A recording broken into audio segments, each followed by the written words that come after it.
জলাবদ্ধতা নিরসনে নারায়ণগঞ্জ জেলা প্রশাসনের উদ্যোগে শুরু হয়েছে খাল পরিষ্কার ও খনন কর্মসূচি।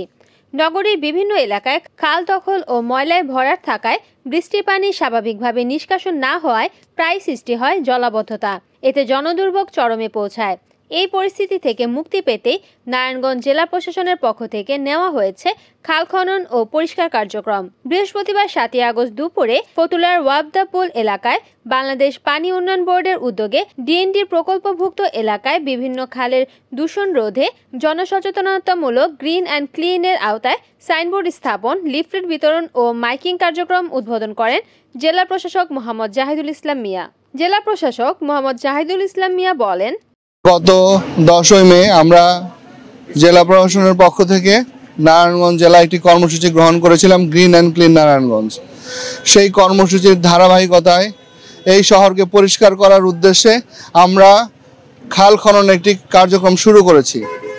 আমরা জানি যে এই জলাবদ্ধতা নারায়ণগঞ্জ শহরের একটি অন্যতম একটি প্রধান সমস্যা।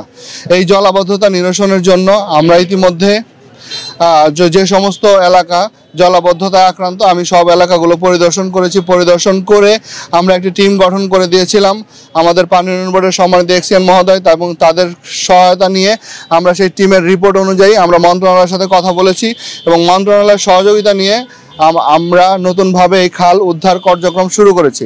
আমাদের এই শহরে মোট 92 কিলোমিটার খাল আছে, তার 17 কিলোমিটার খালই হচ্ছে ব্লকের হয়ে আছে। এই ব্লকের জায়গাগুলো যদি আমি পুরোপুরিভাবে উদ্ধার করতে না পারি তাহলে পানির প্রবাহ নিশ্চিত করা যাচ্ছে না। কিন্তু আমরা সেই কার্যক্রম শুরু করেছি গত 29 জুলাই শুরু করেছি। শুরু করার পরেও আমরা এখানে এসেছিলাম, শুরু করেছি, কিন্তু খুবই দুঃখজনক বিষয় হচ্ছে যে আমরা যে খালগুলো ইতিমধ্যে 1200 ট্রাক আমরা এই খাল থেকে ময়লা উঠিয়ে আমরা আমাদের নির্দিষ্ট স্থানে আমরা নিয়ে ফেলেছি। কিন্তু দুঃখের বিষয় হচ্ছে যে আমরা এই ময়লাগুলো ফেলছি, ময়লাগুলো যখন আমরা উঠাচ্ছি তখনই কিছু কিছু মানুষ যারা অসচেতনভাবে আবার এই খালগুলোতে আবার ময়লা ফেলে দিচ্ছে।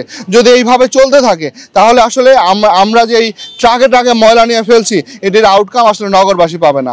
আমরা অনুরোধ করব আপনাদের মাধ্যমে আমাদের সকলকে, নগরবাসীকে সকলকে সচেতন হতে। আমরা প্রত্যেকটি জায়গায় যে সমস্ত জায়গায় ময়লা ফেলছে সেখানে আমরা সাইনবোর্ড টানায় দিচ্ছি, আমরা লিফলেট বিতরণ করছি। আপনারা দেখেন আমরা লিফলেট বিতরণ করছি মানুষকে সচেতন করার জন্য। আমরা মাইকিং শুরু করেছি যে এই নগরবাসী সবাইকে সচেতন হতে হবে।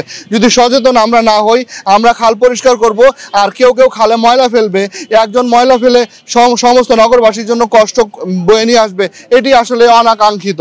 আমরা সবাইকে বলবো আমাদের সমস্ত নাগরিক তারা যেন সচেতনভাবে তাদের এই কার্যক্রমগুলো করে এবং তারা যেন আমাদের পাশে থাকে। আমরা পাশে থাকলে আমরা এই খালগুলোকে আমরা যেভাবে এই জলাবদ্ধতা নিরসন করে একটা সহনীয় পর্যায়ে নিয়ে আসতে চাই সেটি সম্ভব হবে। পানি উন্নয়ন বোর্ডের নির্বাহী প্রকৌশলী শুভ আহমেদের সভাপতিত্বে এ সময় উপস্থিত ছিলেন অতিরিক্ত জেলা প্রশাসক আলমগীর হোসেন, নারায়ণগঞ্জ সদর উপজেলার নির্বাহী কর্মকর্তা মোহাম্মদ জাফর সাদিক চৌধুরী সহ অন্যান্য কর্মকর্তারা।